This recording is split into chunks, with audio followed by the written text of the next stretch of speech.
와, 씨.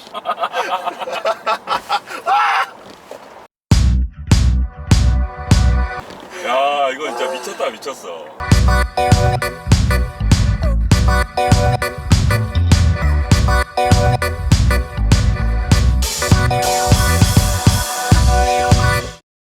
자, 모델 3. 뭐 이제는 길거리에서 많이 보실 수가 있죠. 이 테슬라가 모델 3를 팔면서 판매량이 확 늘었습니다. 길거리에서 서울의 경우에는 하루에 한두 대쯤은 꼭 보는 것 같아요. 그렇기 때문에 꼼꼼하게 살펴보진 않고 특징들만 한번 짚어보도록 할게요. 전기차이니만큼 앞쪽에 라디에이터 그릴이 크게 뚫려있진 않고요. 요 아래쪽에 흡기구가 있죠. 요거는 흡기구라기보다 냉각 구멍이라고 보시면 될 텐데, 그 배터리도 달리다 보면 열을 받거든요. 충전 중에도 열을 받고, 그래서 식혀주기 위한 셔터가 달려 있습니다. 냉각이 필요할 때는 닫혀서 공기장을 좀 줄이고, 냉각이 필요할 때는 열어서 찬바람을 맞게 되는 흡기구가 있고요. 전기를 최대한 아껴야 되는 전기차니만큼 여기 헤드램프도 당연히 LED로 들어가 있습니다. 상향등, 하향등, 방향지시등 전부 LED고요.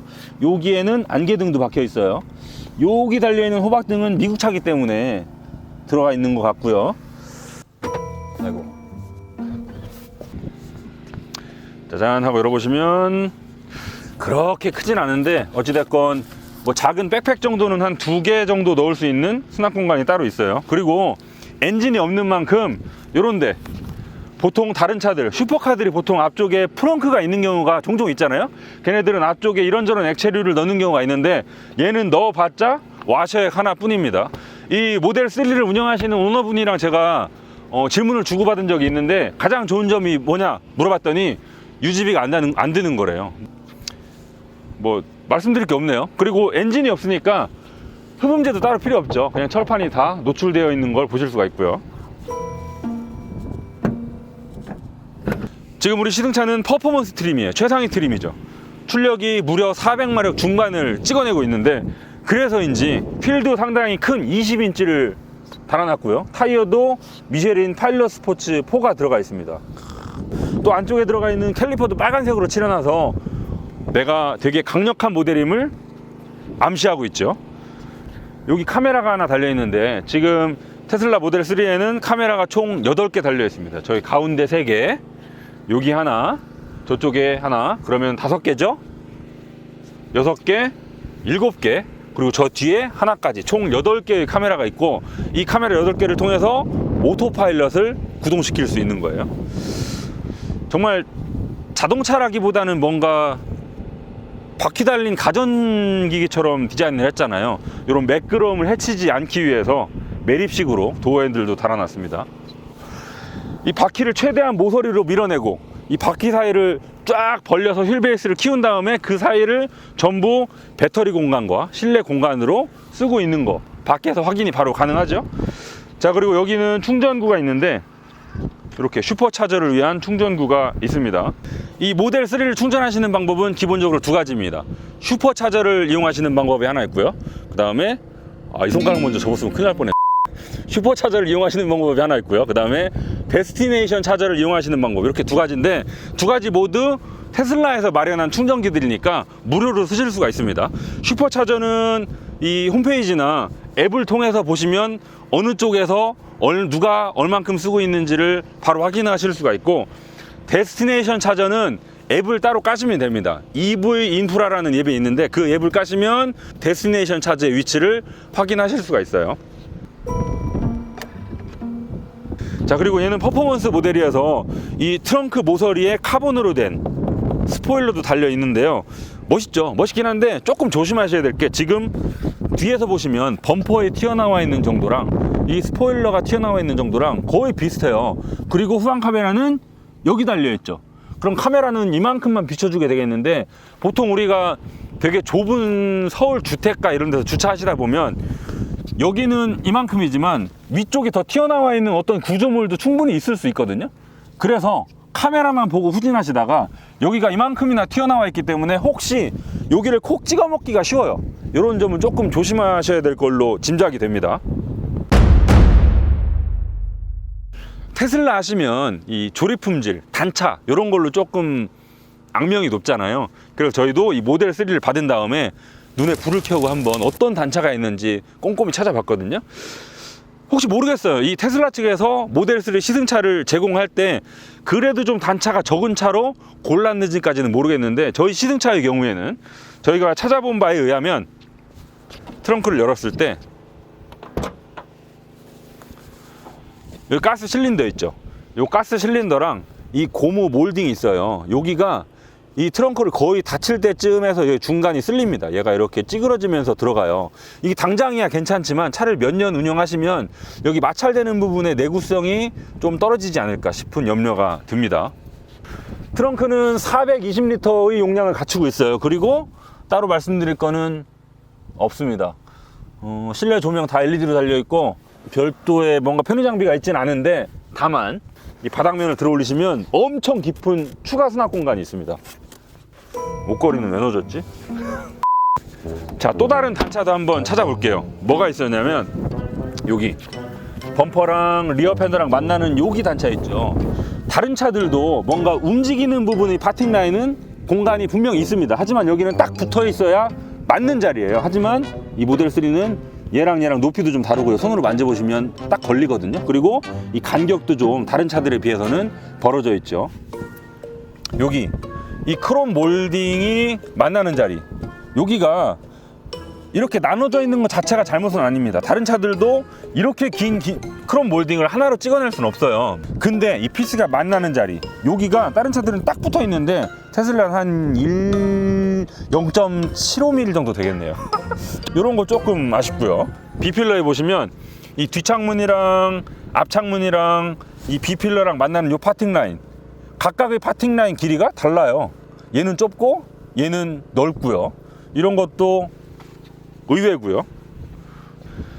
아까 말씀드렸던 프렁크 있죠. 프렁크 덮개랑 앞범퍼랑 만나는 요 파팅 라인이 이쪽은 별 문제가 없거든요. 근데 이쪽은 넓어요. 요 사이 간격이랑 이쪽 간격이랑 다르다는 점, 이런 것도 눈에 조금 거슬리긴 합니다. 제가 지금까지 찾아봤던 이런 단차들 물론 없으면 좋죠. 하지만 운전하다 보면 까먹거든요. 모델 3를 사야지하고 마음을 먹었는데 이것 때문에 안 살 정도는 아닌 것 같아요.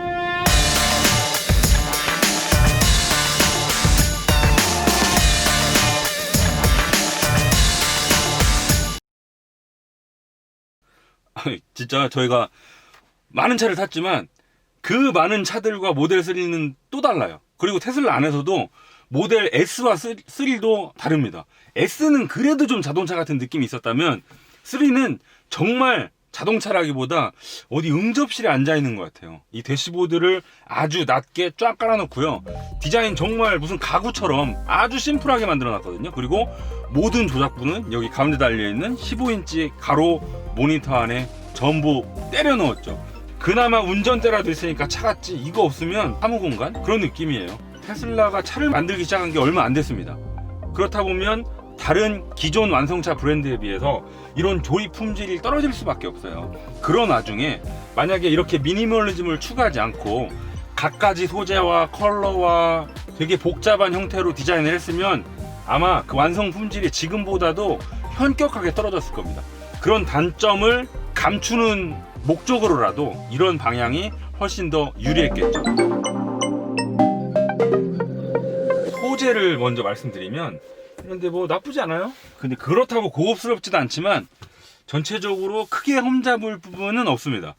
시트, 여기 암레스트, 그리고 운전대까지 이거 다 가죽 같죠 여러분? 가죽 아니에요. 인조 가죽입니다. 이렇게 테슬라가 전 라인업을 통해서 실내에 가죽 소재를 전혀 쓰고 있지 않거든요. 이 전기차 회사다 보니까 환경 오염을 최대한 줄이겠다, 환경에 대한 영향을 최대한 끼치지 않겠다, 이런 철학에서 비롯됐다고 하는데, 싸구려 인조 가죽이 아니고 이렇게 만져보면 그렇게 떨어지는 느낌은 아니에요. 어우 더워. 보통 차들이었다면 아우 더워하고 시동을 걸고 에어컨을 켜야 되는데 얘는 그냥 바로 에어컨을 켤 수가 있죠. 너무 더우니까 지금 에어컨을 살짝 켤게요. 모터를 끄고 바람을 살짝 낮추고, 여기 바람 방향 보이십니까 여러분? 이걸 이렇게 손으로 바꿀 수가 있습니다. 그리고 얘도 이렇게 모았다가 벌렸다가 할 수 있어요. 바람의 방향도. 재밌죠? 재밌는 건 여기에 애견 모드가 있습니다. 애견 모드를 누르시면 여기 설명에 하차 후에도 실내 공기, 실내 온도를 유지시켜 놓고 화면도 켜놓은 상태로 유지를 시켜 놓은데요. 요게 우리나라도 요즘에는 그렇지만 미국은 특히나 애완견들을 많이 키우잖아요. 이 차에다가 내가 잠깐 마트 간 사이에 뭐 잠깐이라도 애완견을 차에 놓고 내리면 실내 온도가 확 올라갈 거 아니에요. 그러면 애완견들이 무척 더워할 텐데 그럴 때 쓰는 모드가 있고요. 또 캠핑 모드도 있습니다. 배터리가 20%에 도달할 때까지 이 공조 장치를 유지시켜 주는 거예요. 여기 도어 핸들이 따로 있는 게 아니고 버튼이 있습니다. 이걸 누르면 딸깍하고 문을 이렇게 전자적으로 딱 뱉어내는 그런 느낌이죠. 글로우박스 여는 버튼이 이렇게 있죠. 그러면 딸깍하고 열려요. 이런 것도 터치로 만들어 놨죠. 여기 선바이저도 보시면 거울이 있는데 거울 뚜껑? 이 거울 뚜껑이 마치 그 아이패드 케이스 있죠. 그거랑 똑같아요. 이거 보세요. 이런 건 참 재밌어요. 그죠? 마리오 브루네로를 소개해드린 적이 있어요. 네, 맞습니다. 음악이 나오잖아요. 이를 이 상태에서 문을 열면 소리가 작아집니다. 네, 바이올리니스트 줄리아노 소리가 작아지죠. 합쳐서 그리고 그와 비발디의 문을 닫으면 소리가 다시 커져요. 위한 이 슬라이드 미러도요. 여기 들어가서 좌측 선택하신 다음에 요 버튼 있죠. 요 다이얼. 요걸로 이렇게 하시면 거울이 왔다 갔다 움직입니다. 좌우도 이렇게. 이거 꼭 마우스패드 스크롤하는 그거 같잖아요. 느낌도 똑같아요, 마우스랑. 그리고 우측 가실 때는 요거 누르고 똑같이 조절하시면은 왔다 갔다 하고요. 또 운전대도 그래요. 운전대도 이게 딸깍딸깍 할 때마다 한 단계씩 이렇게 움직입니다. 그리고 들어갔다가 나왔다도 조절이 되고요. 되게 메뉴가 재밌는 게 많습니다. 여기서 일단 자동차에 관련된 거를 불러내서 쓰실 수가 있고요. 라이트 다 설정 가능하시고요. 잠금 장치도 따로따로 있죠. 테슬라는 지금 시승차의 경우에 이렇게 카드를 한 장 제공해 주고 있습니다. 이 카드가 차 문을 열었다 닫았다 할 때, 그리고 이 컵홀더랑 센터 콘솔 사이에 여기다 이렇게 주시면 키를 인식하고 D가 들어갑니다. 이렇게 D가 들어가죠. 근데 제가 만약에 신호대기 할 때 P를 한번 눌러요. 그리고 나서 D를 누를 때 만약에 이 카드가 자리를 이탈해서 딴 데가 있잖아요. 그럼 D가 안 들어갑니다. 들어가네. 근데 조금 의아한 건 뭐냐면 지금 이 키를 인식할 수 있는 요 공간이 있죠. 요 자리에 아무런 표시가 없습니다. 그냥 맨 땅이에요. 뭔가 여기 키 아이콘이라도 하나 그려놓던가 자리가 따로 마련이 되어 있던가 그래야 될 것 같은데 그냥 카드만 올리면 되는 거잖아요. 좀 이상한데 라고 생각을 했어요. 알고 보니까 요 카드는요 임시 키일 뿐이고요. 대부분의 테슬라 오너들은 이 카드 대신 스마트폰 앱으로 차를 열었다 잠궜다 출발했다 이렇게 관리를 한다고 하더라고요. 요건 스마트폰을 분실하셨거나 혹은 배터리가 방전됐거나 이럴 때 비상으로 쓰는 카드고요. 정식으로는 대부분 핸드폰 앱을 쓰신다고 합니다. 혹시 그 물리 키를 원하실 경우에는 따로 주문을 하시면 돼요. 주행 모드에 가시면 재밌는 게 많아요. 아까 저희가 달리면서 제 고개를 이렇게 만들었던 가속, 이런 느낌을 받고 싶을 때는 여기 가속에서 스포츠를 누르시면 발사되죠. 그리고 스티어링 모드도 컴포트, 표준, 스포츠가 있는데 컴포트가 일반적인 자동차 수준이에요. 표준으로만 놓으셔도 다른 차들의 스포츠 모드만큼 되게 무거워집니다. 스포츠로 놓으면 거의 바위덩어리가 되고요. 회생제동 장치에 놓으시면 요거는 주행 중에 가속 페달을 빼셨을 때 표준으로 놓으시면 버려지는 에너지를 알뜰살뜰 긁어 모아서 충전을 하는 그런 모드가 표준이고요. 낮음으로 놓으면 일반 내연기관 차들이 가속 페달을 발을 뗐을 때 그런 느낌으로 쫙 미끄러집니다. 그리고 나머지는 일반적으로 예상 가능한 그런 기능들이 들어가 있는데 끝난 게 아닙니다, 여러분. 달력도 나오고요. 카메라도 나오는데 후방 카메라 화질 대박입니다. 여기 룸미러 대용으로 쓰셔도 될 정도로 아주 깨끗한 화질에 아주 넓은 화각을 갖추고 있고요. 내가 에너지를 얼만큼 썼는지를 볼 수가 있고 또 충전 상태도 알 수가 있고요. 급속으로 하셨을 때 항상 100%까지 다 채우면 배터리 수명에 좀 악영향을 끼치거든요. 그럴 때는 이렇게 충전 설정으로 들어가셔서 요 그래프로 나는 요번에 한 80%까지만 충전을 해야 되겠다, 아니면 나는 이번에 장거리를 뛰어야 되니까 100까지 다 채우겠다 이렇게 설정을 하실 수도 있죠. 엔터테인먼트 들어가시면 유튜브도 보실 수 있습니다. 자, 저희가 얼마 전에 올려드렸던 G80 영상도 보실 수가 있고요. 이게 뭐였더라? 메모장 같은 그런 느낌이거든요. 글씨를 쓰시면 돼요, 여러분.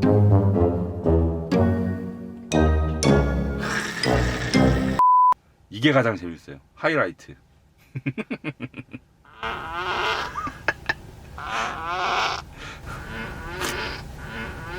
그리고 방귀 종류도 엄청 많아요. 방금 건 뭔가 나온 것 같아라는 메뉴였었고, 루디크로스 방귀도 있습니다.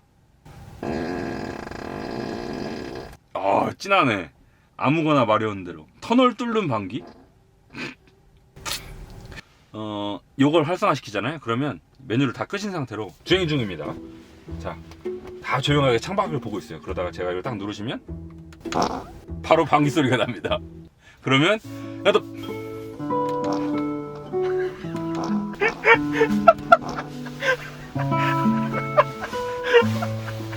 아니 이렇게 소정적인 노래 타고 방귀를. 이거는 약간 이스터 에그 같은 건데, 이 루돌프를 누르시면 얘가 썰매로 바뀝니다.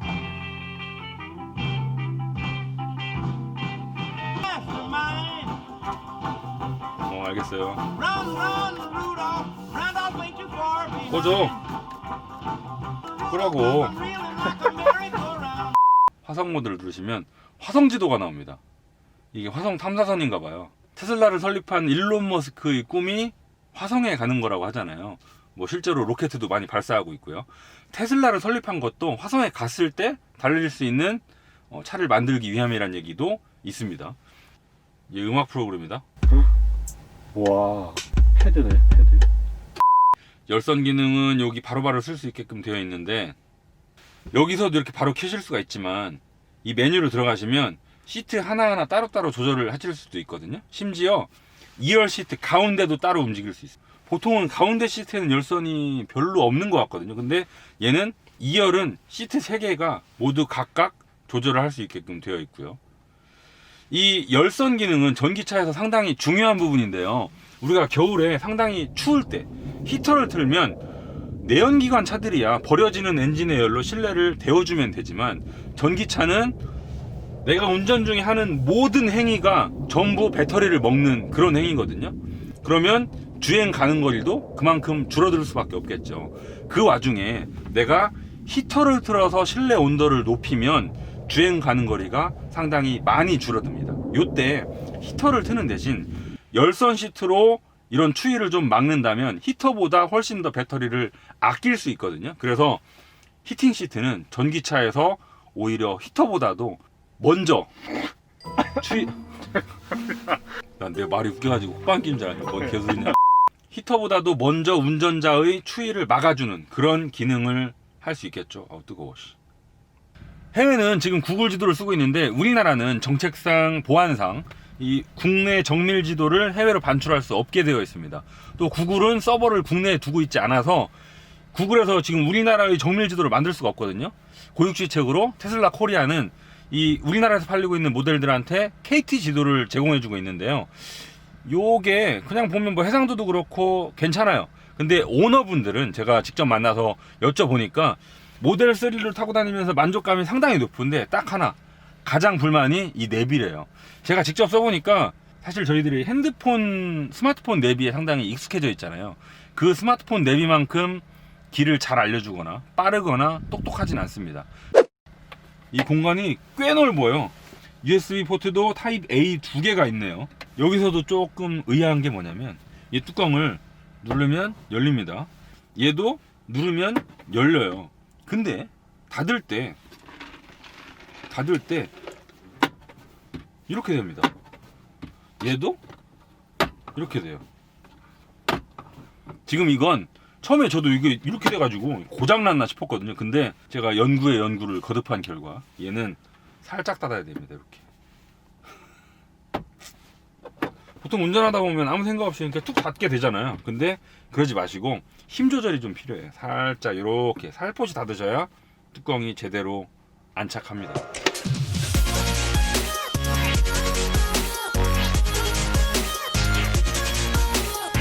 저는 이 테슬라 모델 3의 실내 전반적으로 큰 불만은 없습니다.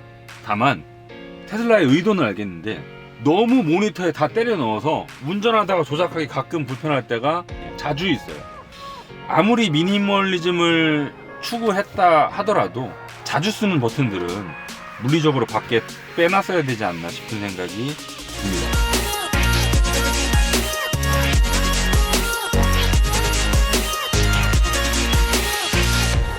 자, 2열은 먼저 공간을 봅시다. 또 안되네. 무릎 공간은 그냥 일반적인 수준이에요. 크게 넓거나 좁거나 하진 않습니다. 그리고 머리 공간도 일반적인 수준, 손날 하나 들어가는 수준. 뭐 크게 특징이 없어요. 다만 짚고 넘어가고 싶은 건 얘가 지금 바닥에 배터리를 깔고 있잖아요. 그렇다 보니까 이 엉덩이 높이가 올라갈 수밖에 없고, 그렇다 보면 머리 공간도 부족해지겠죠. 하지만 지금 얘는 글라스 루프를 쫙 여기부터 여기까지 적용을 하는 바람에 이 천장 내장재로 인해서 머리 공간에 손해보는 걸 줄일 수가 있었죠. 그래서 의자가 높아졌음에도 불구하고 이렇게 머리 공간을 어느 정도는 확보한 점 보실 수가 있고요. 지금 천장이 전부 유리로 돼 있어서 안전상 좀 손해를 보지 않을까 걱정이 되시는 분들 계실 것 같은데, 요거 이 위로 코끼리 2마리도 올라간대요. 미국에서 실시하는 IIHS 별점도 5개 만점을 받았다고 하니까 걱정 집어넣으셔도 될 것 같아요. 또 바닥을 보시면 얘는 모터가 각각 앞뒤에 따로 있으니까 이 가운데 뭔가 지나갈 게 아무것도 없잖아요. 그래서 센터 터널이 아예 없고요. 완전히 평면이죠.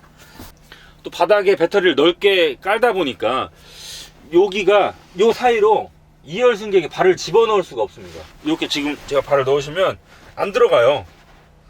보통 다른 승용차들은 이면 있잖아요. 이면이랑 이 엉덩이 받침 아래랑 푹 꺼져 있는 경우가 있거든요. 그래서 발을 편하게 집어넣게끔 되어 있는데 얘는 바닥에 워낙 넓게 배터리가 쫙 깔려 있다 보니까 이렇게 평면적인 바닥을 가질 수밖에 없었고, 그래서 발이 좀 안 들어가죠. 제가 밖에서도 단차 어디가 있는지 조금 짚고 넘어갔잖아요. 실내에서도 공통적으로 눈에 띄는 데가 몇 곳 있습니다. 여기 등받이랑 엉덩이 받침이랑 만나는 힌지 부분 있어요. 여기가 만져보시면 상당히 날카롭습니다. 지금 여기가 거의 손이 베일 것처럼 날카롭게 되어 있는 점, 이런 건 좀 지적하고 싶고요. 지금 요 파츠랑 요 파츠랑 두 파츠가 글라스 루프랑 만나는 요 포인트가 높이가 일매지지 않습니다. 지금 얘가 더 높아요. 이런 것도 눈에 좀 거슬립니다. 가운데 지나가는 요 센터 터널도 주먹으로 치시면 찌그덕찌그덕 소리가 나고요. 좀 약간 덜렁거리는 게 있습니다. 조금 아직 품질에서 여기 이렇게밖에 못 만들었을까 싶은 게 눈에 띄죠. 여기 딸깍 하시면 옷걸이가 하나 숨어 있는 점 재미있고요. 또 등받이는 이렇게 앉아 있으면 등받이 각도가 그렇게 많이 누워 있진 않습니다. 좀 너무 서 있어요. 약간만 더 누웠으면 좋지 않았을까 싶고요. 등받이 각도 조절 기능도 따로 없어서 조금만 기본적인 각도가 뒤로 더 누웠으면 좋겠습니다. 등받이는 여기 6대 4로 폴딩이 되고요.